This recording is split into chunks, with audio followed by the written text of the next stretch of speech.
Yo, hey guys, kamusta? What's up, YGG fam? YGG Pilipinas and Metaversity. We are back and we are kicking off a new series for our Metaversity Scoop. And episode 1, we have the one and only YGG co-founder, Gabby Dizon. How are you doing, Gabby? Salamat, Sedano. Thanks for having me.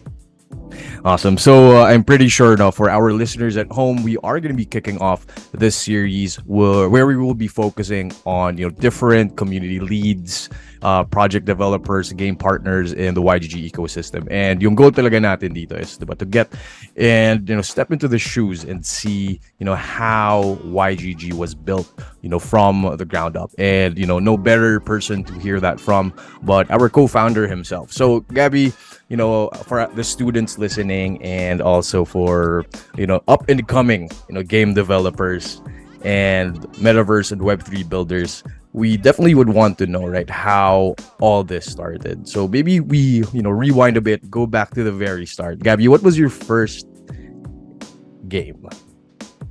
Wow, very first game. So in the early 80s, which was a very long time ago, I got a Commodore VIC-20 when my dad came home from a business trip galing sa US. And from there, the games were very simple. It was like Hangman, chess. Yeah, very, very simple games. And then after that, I got a PC and then played some very early games like Golden Axe, Prince of Persia. I always got PCs early on when I was still living with my parents. We didn't get consoles because our parents thought na may matututunan ka in PC like programming instead of just playing games. And while that is true, I did learn how to program. I also ended up still playing a lot of games, but actually that was why a lot of the games that I ended up playing were PC games getting started. And that's how I became interested in becoming a game developer. So, I mean, would you consider, playing games and, just overall the track of you ended up, how you ended up being a game developer? Like, is this your passion, or have you considered, other lines of work? Or did you know from the beginning that this is what I'm going to be doing? Yeah, actually, I'm a little bit different from most people I know that I already knew what I wanted to do early on. Even when I was in college, I took up MIS or Management Information Systems because I was pretty good at computers and I knew that I wanted to end up making games. So even when I graduated from Ateneo in 2000, even though there were no game developers then, I always read up on who are these guys who are making my favorite games, and I always knew that I wanted to be in the game industry. So how does it work, Gabby, right? Let's say for everyone else at home listening. So often, I mean, more often than not, it's a choice. Like, do I follow my passion, or do I like try to make a living out of what I love to do? I mean, what advice really would you give here for those who are still looking for what they're going to be doing for the rest of their lives, or as simple as what course are they going to be taking in college, or what's their first job?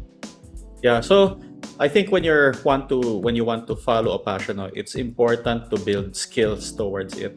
I actually don't think that you need to make it your job at the very start, especially for those in the creative fields, whether it's games or music. It's hard to make a living out of your passions, and I think it's good to deliberately hone your skills that would get you closer to that passion. So my first path towards that was programming. I was pretty good with computers, and although my math skills were okay, not great, that's why I didn't take computer science. I think I excelled in the combination of technology and the more human parts of management. That's why I took up MIS. I was kind of good at programming, even though I wasn't the best at it. I knew that I can talk to both the programmers who can to understand or to talk to them with what management wanted, and I knew how to talk to management to understand what the programmers could deliver. So that was a key skill that I've had even 20 years ago, starting my career. And actually, that's still a big part of the work that I do up to now. But for those that want to get started, I would say don't wait until somebody pays you. Don't wait until it becomes your full-time job. I think you actually want to deliberately build skills to be towards where you want to go, and you don't want to have the burden that this passion of yours can pay for you full-time kaagad. I think it's actually better that you might have a job that pays the bills while you're building up towards your passion. Yeah, I mean, you touched on really good points there, Gabby. No, na parang just because, let's say, quote unquote, your goal is unattainable with your circumstances right now, that doesn't mean that, that's the end, that you should stop there. So, from what I understand, is what you're saying, that you can always look for skills, right, that are relatable to that industry that you can actually contribute to. So, I mean, from like for me personally, right, I started with, the events and music industry, but like my course as well wasn't really related to what I was doing. So, MIS, so you mentioned that it's still, somewhat under the umbrella of game development, or it's very relatable to game development. And later on, like, right, like for your first job, or like the first studio that you work with, like all these skills that you've been building throughout, let's say, your early years, were applicable and actually even gave you more value, diba, in what you can contribute to, let's say, that company or that team.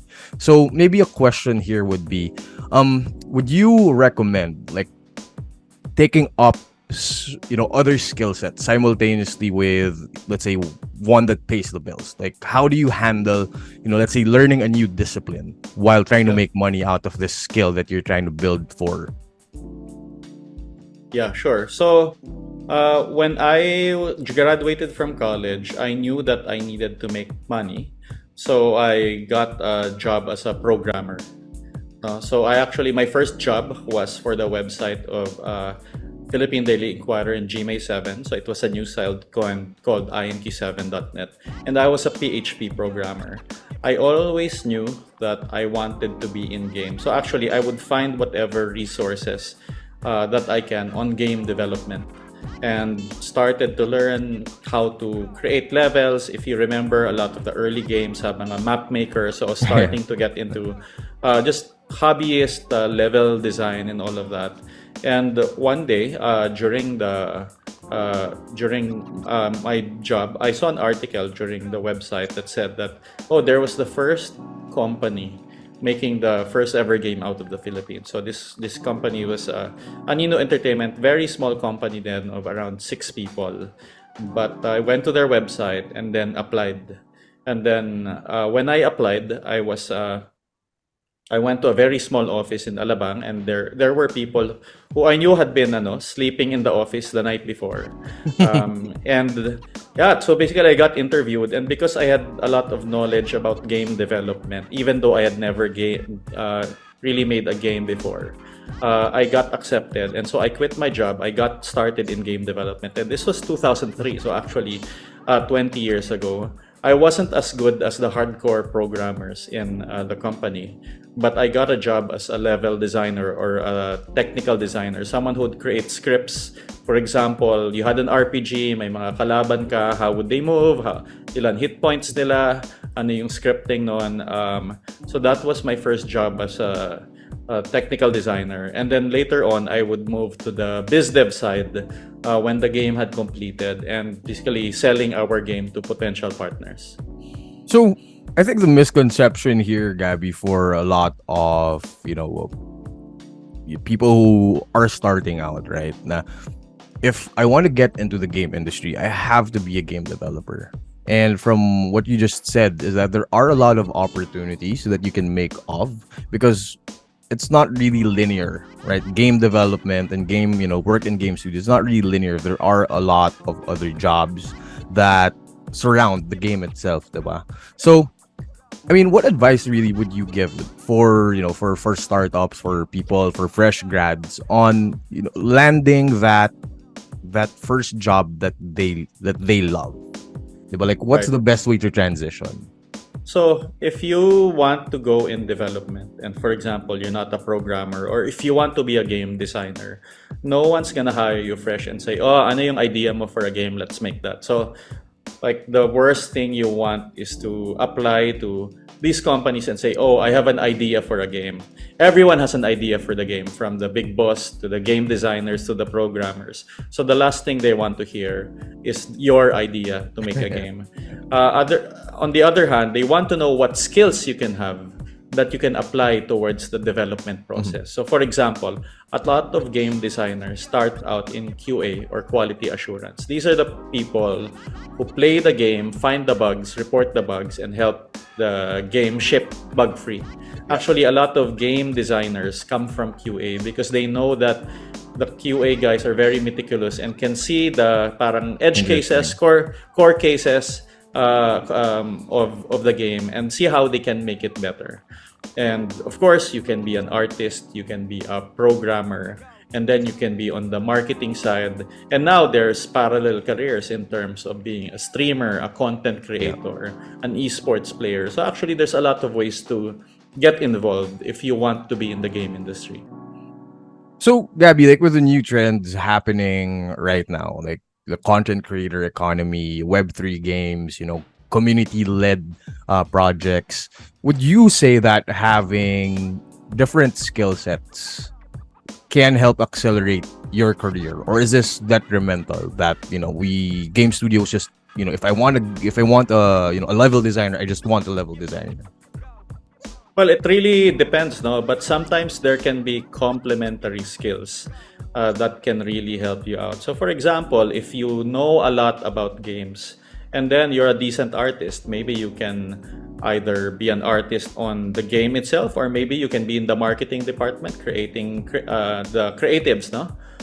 For the game. So, actually, if you want to develop different skills, if you can combine them in a way that actually helps you do better at your job. So for example, for me, it was actually a little bit of programming, but more of understanding the technology well, and then being able to handle the business side. That's really been my core strength ever since.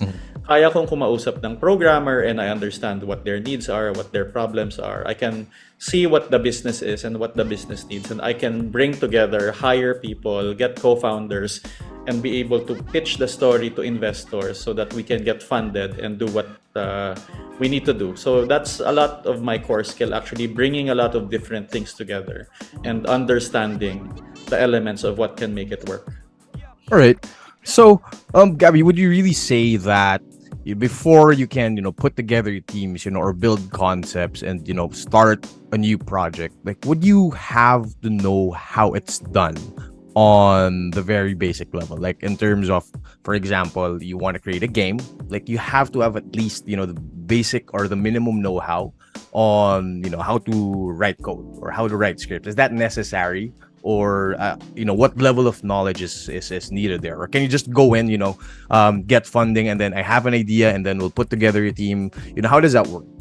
Well, if you're just trying to figure out how to make a game, don't expect for someone to pay for you to do it. No, actually, what you're able to do in your spare time as a hobbyist speaks a lot to how much passion does this person have. So, for example, if someone comes to me and say, "Oh, I haven't been in a professional game team yet, but look at this platformer that I've made in my spare time. I just got graphics from the internet, or maybe I've worked with a small group of friends and made an actual game that works from A to Z, kahit maikli lang yung game." That's very admirable. What I don't want to see is people who are, oh, I'm stuck in my bank job, my finance job, my ad agency job. Gusto ko talaga gumawa ng games, but I'm just waiting for somebody to hire me to prove I can do it. You should prove first that you're actually doing it already in your spare time. Tapos, Interesting.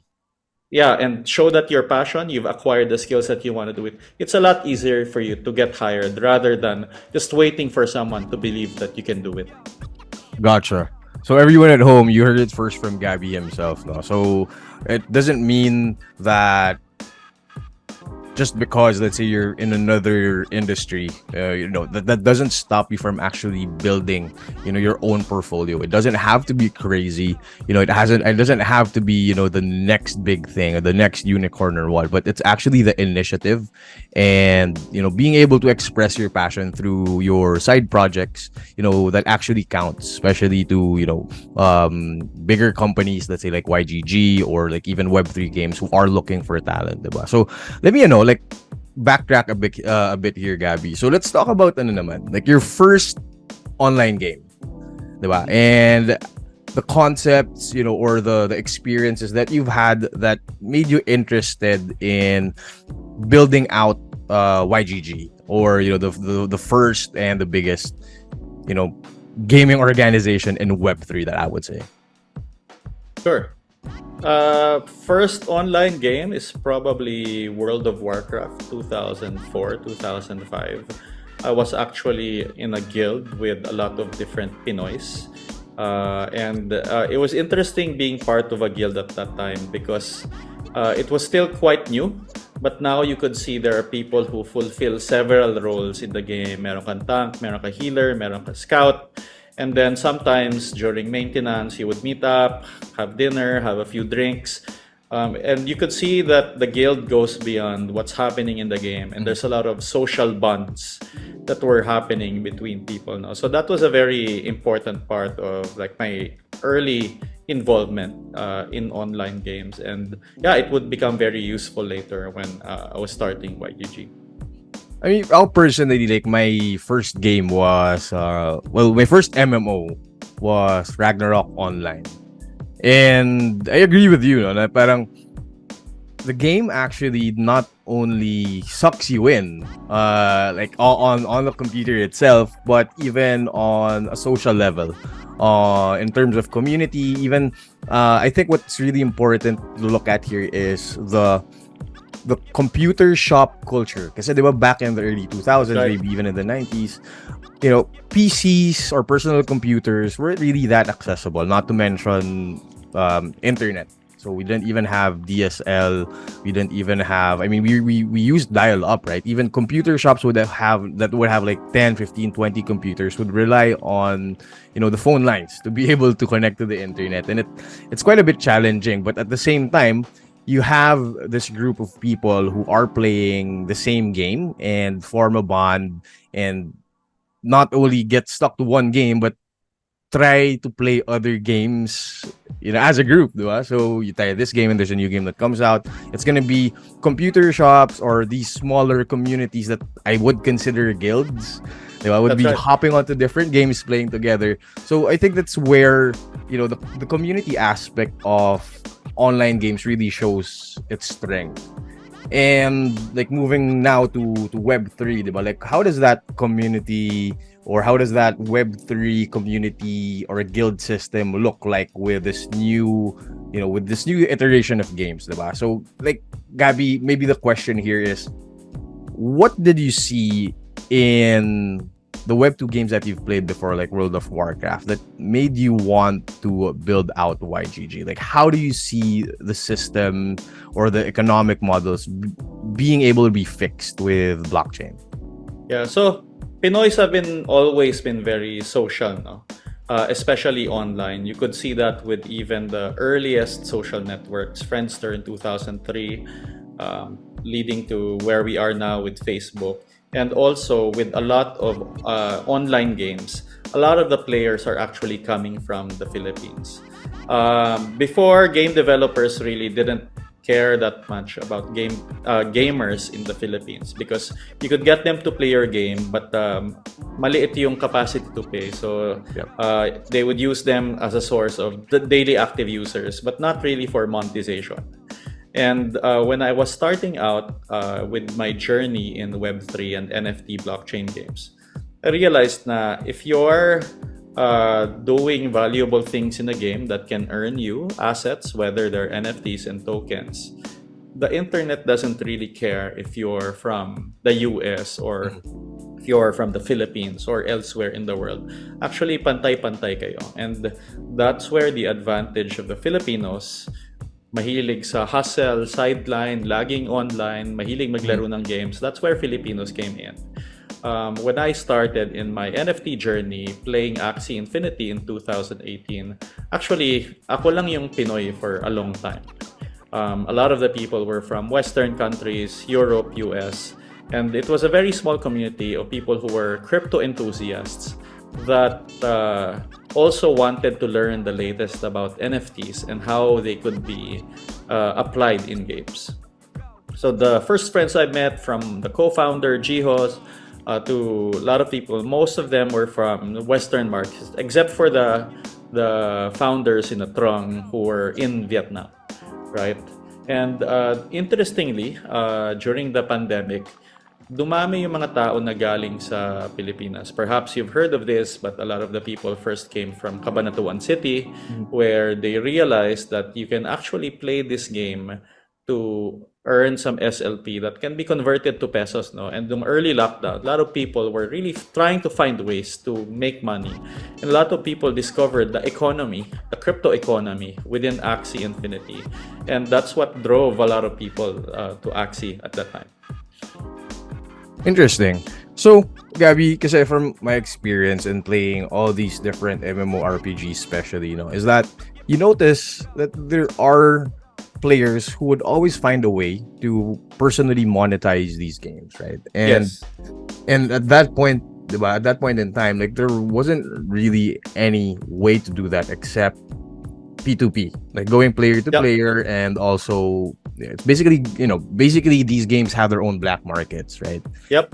And something interesting here is that going through those types of markets, there's a lot of risk involved there. Because That's right. you have to entrust the other party to be able to actually send you back what you paid for.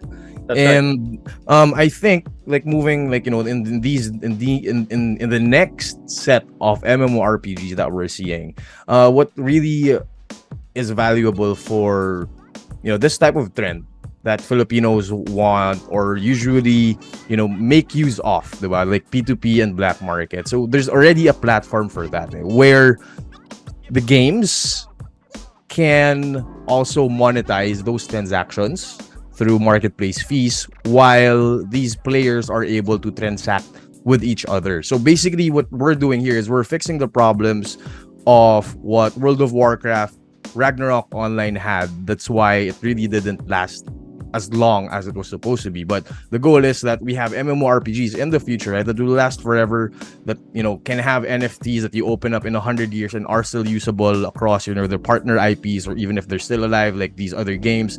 So it's really interesting to see about like what problems blockchain is fixing. So my question here, Gabby, is how do you see this translating for guild systems?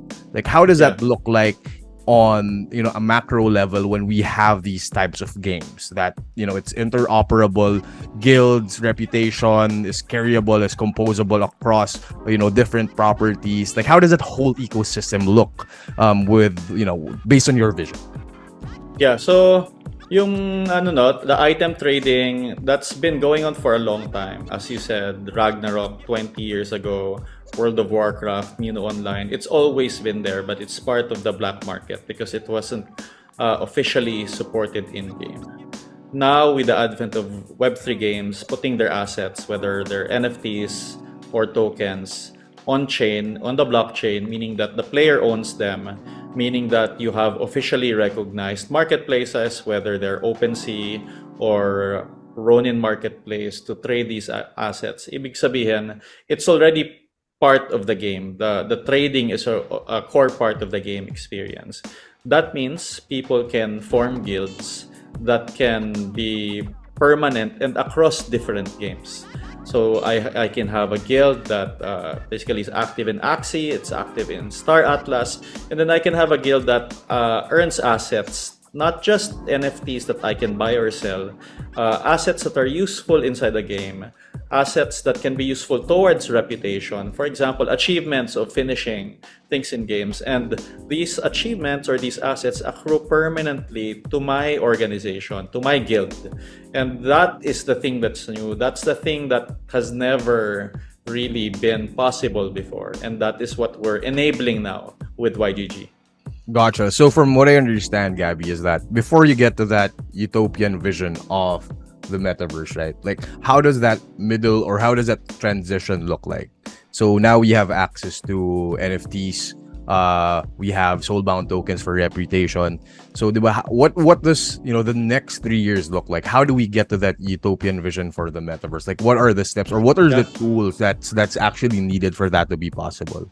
Yeah, that's a very good question, no? And I think what has to happen is the realization that these games, these virtual worlds, these online games, they're basically economies. Before, in the world of Ragnarok and World of Warcraft, these are closed economies because the value is really not being able to translate to real world value. Then you have platforms like Roblox and Fortnite, where now some of this value can go outside to the end user, but the platform fees are very high. In Roblox, I think it amounts to around 70% take rate. The user gets 30 because of a lot of the frictions associated with taking that value out. And with crypto or blockchain, now you put your economy on the blockchain, easy to trade, which means that it's easy for the players to get value out of it as well, especially with smart contracts where you can programmatically assign royalties to, for example, the owner of a certain NFT each time it's traded. That means it's easier to transfer value to the different participants in the ecosystem. The biggest challenge has always been how can we create an economy that's sustainable? And everyone throws this around. Parang kailangan sustainable economy yung game. What does that actually mean? It means that there's more money coming into a game than is coming out, right? It cannot be that all of the money coming in can also be traded out or earned by the players because the game has to be made, salaries have to be paid, Yeah, zero sum. marketing has to be paid for. And then some of that money goes to the player base or the participants in the ecosystem. So we'd want a situation where, yes, the economy is healthy, the people who make the game can make money, but some of that value is given back to the ecosystem around it, whether you're players or creators, because that will enable a richer participation and co-creation between the other stakeholders, the community, and the game itself. Yeah, I think it makes a lot of sense, especially coming from a background and having your building your own game studio with Altitude Games.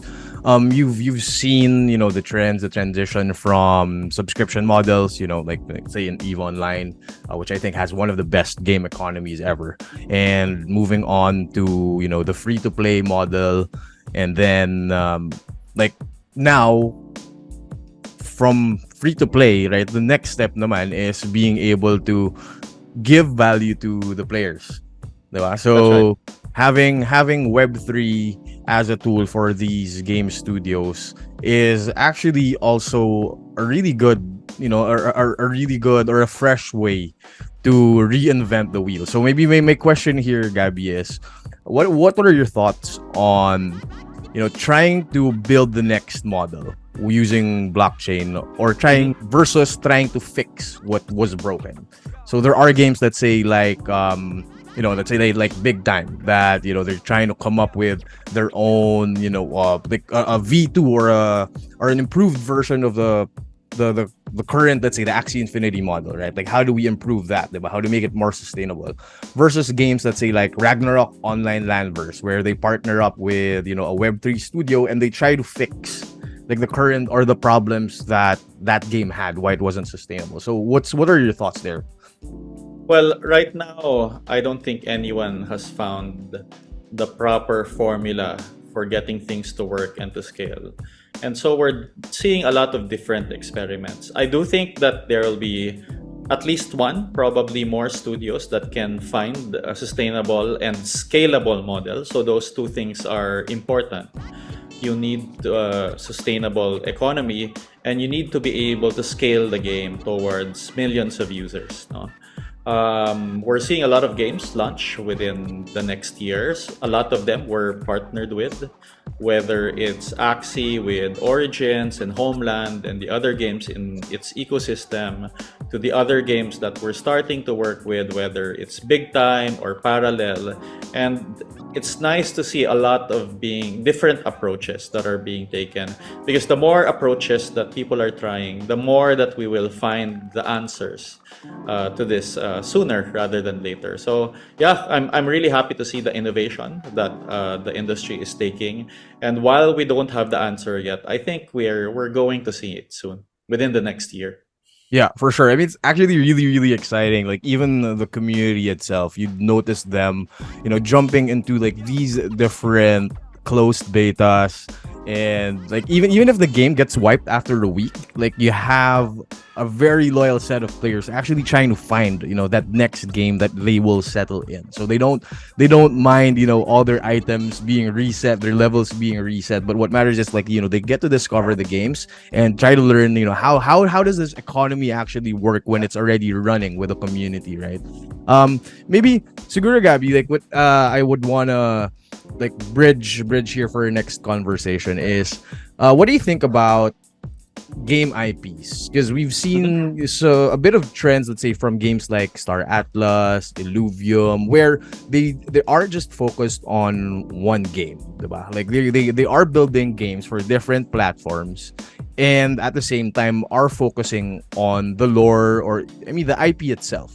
And like from what I see is that what they're trying to do here is that they want to target different sets of gamers, right? But using still that same IP and also leveraging different game economies with different models per game, and having that interoperable and tied with each other, where let's say your web browser game, this is where you get your mine or your ores, or your wood or your lumber, but that ore and lumber is actually needed in the MMO game for you to progress there.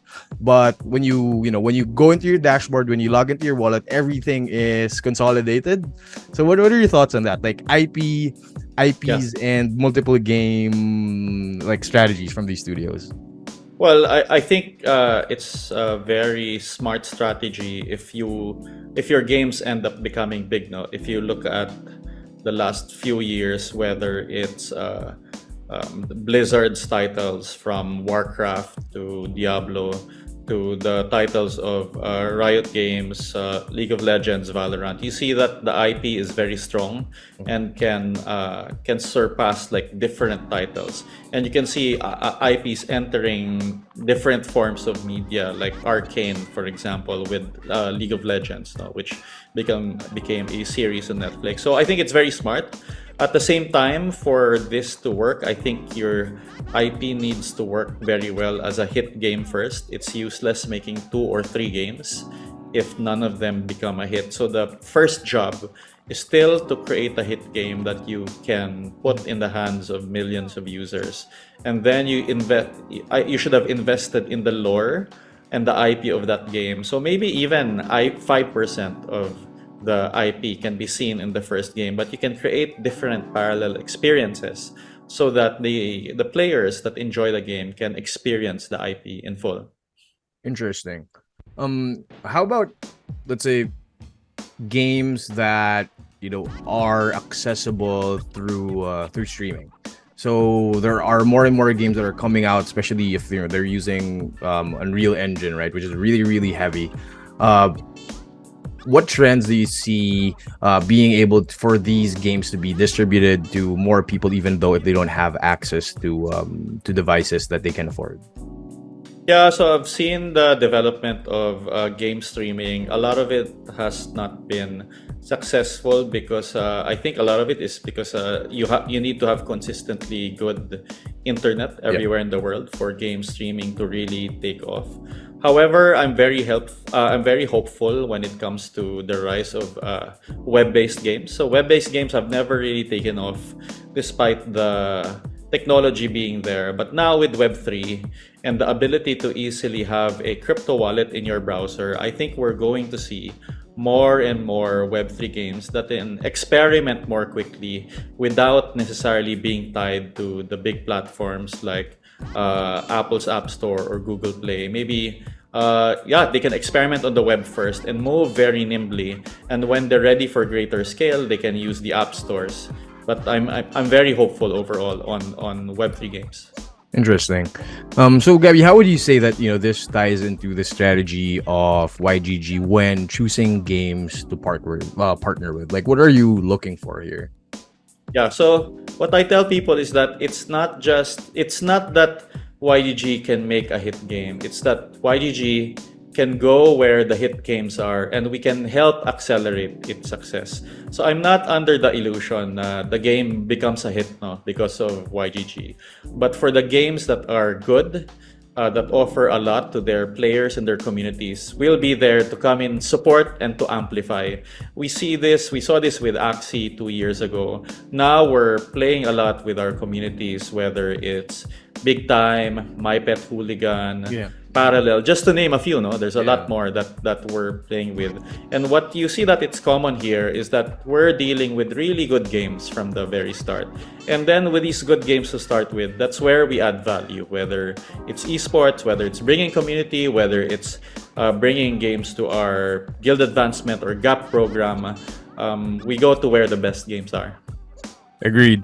So like just a few, or well, just that last night, depending on when you're listening, for all those people at home. So you mentioned My Pet Hooligan, right? So we're one of the exclusive partners, guild partners of My Pet Hooligan, and so the way that they market their game is that it's really focused on the US and the EU communities, right? And when it comes to Southeast Asia, like YGG easily fills up their servers. Like we just by YGG alone, being able to present actually a game that we think is credible and is actually good that the community will enjoy. It's really easily to build communities and to help drive more players and just build buzz, help build that brand. It having a really good game is a very very strong tool for the YGG community to just be able to help scale these projects. And I think like moving forward as more of these games start to get released, right? So gonna be it's gonna be a lot more fun, especially that our community is very very excited to see what these games have been building under the hood for the past 2 to 3 years. So Gabby, like based from your experience, as a game developer, how do you see this, next 2 to 3 years, turning out with all these games lined up? What does it look like for YGG when we have 100 AAA web browser games, running all at the same time? Well, I think the next few years are a very exciting time. The last few years have been difficult, but we've spent a lot of time under product development, both for the games we're partner with and for YGG itself. So in the last 2 years, a lot of games have been funded following the success of Axie Infinity and other early Web3 games. And now we're starting to see these games get better and be released anytime within probably the next 12 to 24 months. And that means there's a lot of really good quality content. There are very polished games that are coming that you would even play if they weren't Web3 games. But now they have these Web3 elements to make it even stickier and to give tools for the community to co-create with the game developers. And that's where YGG comes in, especially with the questing, the reputation platform, Soulbound token achievements that we've been developing in the last year. We'll be there to help support the communities on top of the games, not just with the YGG players, but also being able to bring other players, help them become Web3 gamers and help discover the value of a community within Web3. Yeah. Interesting. So in terms of opportunity, Gabby, in Web3, right? So what would you say are the most important, strength or skill sets or personalities that, can help equip, our community if they want to, not only be gamers, but actually get more involved and help build what we know as, the future of Web3 games? Yeah, fortunately, for Web3 in particular, there's lots of ways to be involved. You don't necessarily have to be a developer. A lot of people are getting hired, starting as mga community volunteers, and we have a lot of them at Yep. YGG. And then they get hired into full-time roles, some of them in the esports, some of them in community management, some of them in game testing. Um, there's so many roles that are available. So I would say for someone who wants to get started, join a Discord, give to a community, volunteer with your time, get some reputation, finish some projects, and there's really a lot of careers that will be out there for you. Pretty cool. So as we wrap up our session for today with Gabby Dizon, we're gonna be dialing back a bit to your experiences, Gabby, and advice for the community that can actually help them get started in their Web3 journey. So Gabby, what would you say is one of the lessons that your job or your industry has taught you, and what's the value that our listeners should carry over in that? I think the most important thing that you can bring to Web3 is to build up your reputation over time. You don't want to go into Web3 just looking for a way to make quick money immediately. There are some ways to do that, but most of the time it's very short-term win, and it comes at the cost of your reputation. So that's why you want to build out your reputation, volunteer for a project. That's why we have our Guild Advancement Program that helps give people reputational markers, achievements to prove that they've been helpful within the community. And having that kind of reputation will help you give roles, whether it's a community role, whether it's being hired full-time into a project. The reputation that you're building is important, and now you're being given the tools to own your own reputation within Web3. You have assets you can earn, you have achievements that can show exactly what you've done. So I think maintaining that reputation is very important. Interesting. So you've brought up the reputation systems that are available to our community, right? So specifically the Guild Advancement Program, super quests that leverage soulbound tokens and NFTs. Can you dive in a bit more on how does building reputation in Web3 look like, and how does it relate to the YGG network?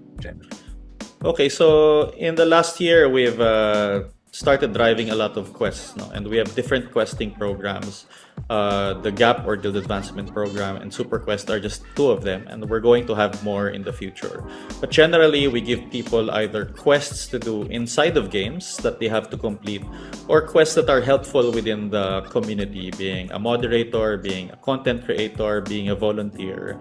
As you finish those quests, you get achievements. So we call them SBTs, or Soulbound Token Achievements. What that means is that it's an NFT marker that's permanently in your wallet. You cannot trade, you cannot sell it to anyone else.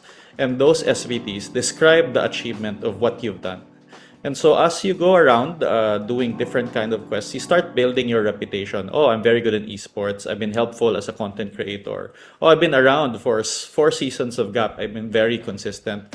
So now people have a better picture of what is it like to work with you as a community member. And as you gain your reputation, you should be getting different kind of offers. Oh, this person is really good at social media. Maybe we'll give you a job as a social media manager. You're a very good player, maybe we'll offer you a spot in the esports team. Oh, you're really good at strategy games. Maybe you go into this game and then you get an offer for a special item in a new strategy game. So that's why Web3 reputation is important, and that's why we're focusing that a lot into YGG. It shows you your different superpowers that you can have, that you can prove by means of participation.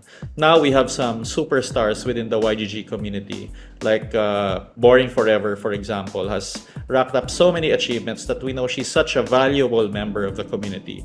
But it's not that, sir. There's now a few thousand people who are doing that. And now we're recruiting more people, more guilds to join, so that we can help driving reputation, and we can start showing these games how much value we are driving to them. Yeah, I bet you would agree, Gabby, that right in Web3, it's community that is one of the strongest driving forces in helping build a project. So in terms of reputation systems, like how does that look like in groups of people? One of the latest updates from Ethereum ERC 6551, which is considered the backpack wallet or non-fungible token bound accounts, right? So how do these reputation systems and achievements look like for groups of people who want to establish a name as as a community, as a guild?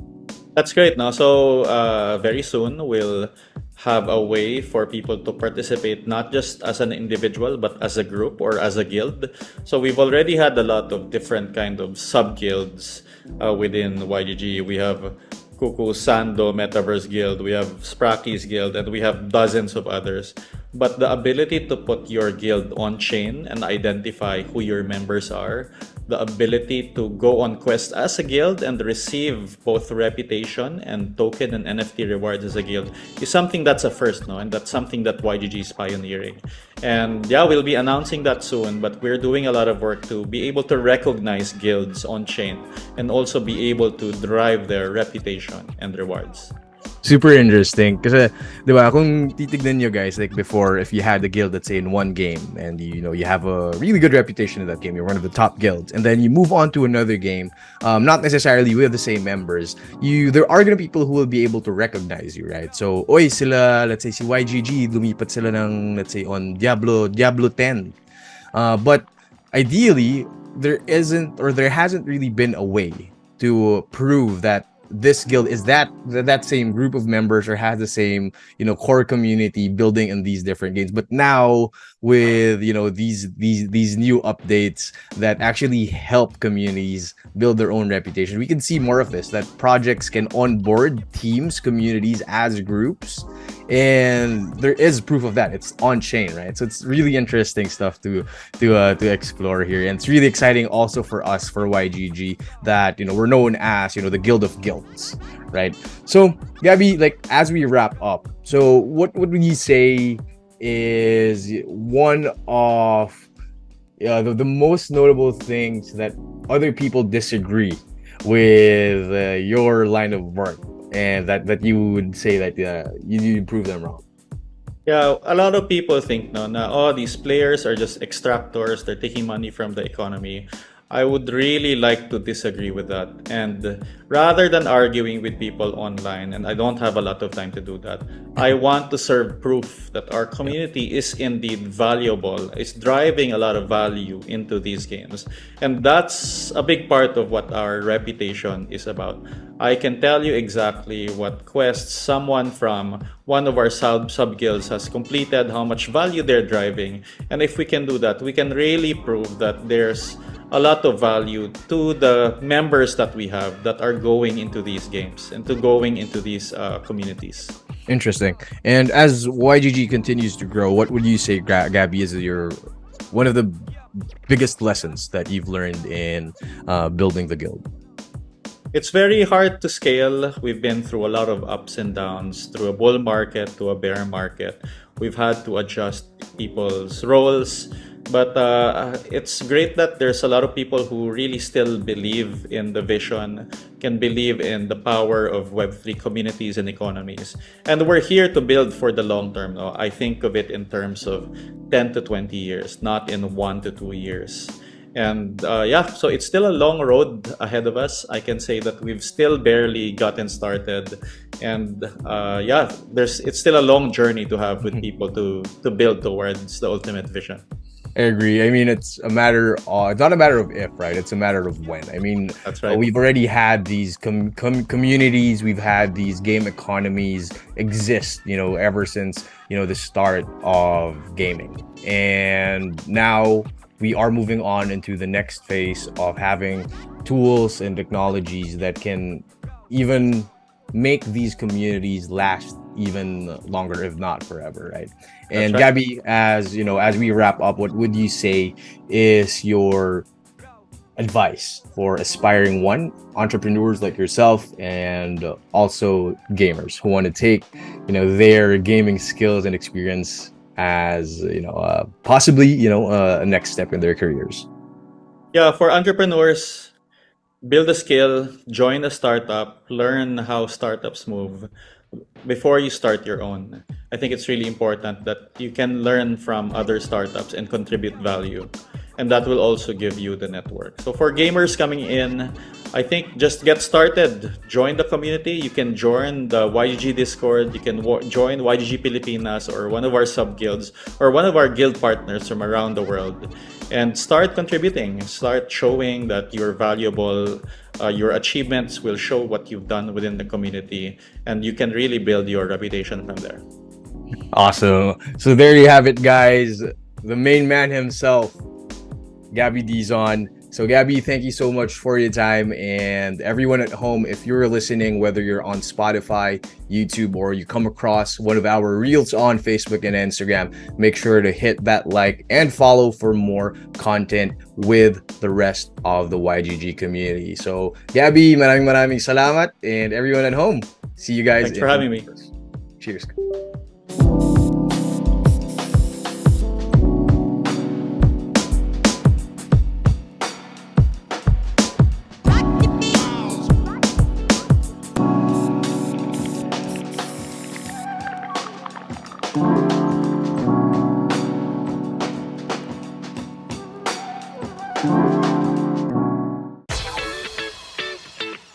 Discover the future of gaming this November.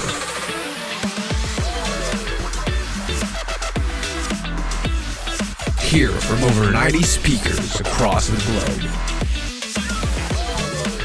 Check out the newest Web3 games. Over 300 esports athletes and meet your future developers. The future of gaming is here. Don't get left behind.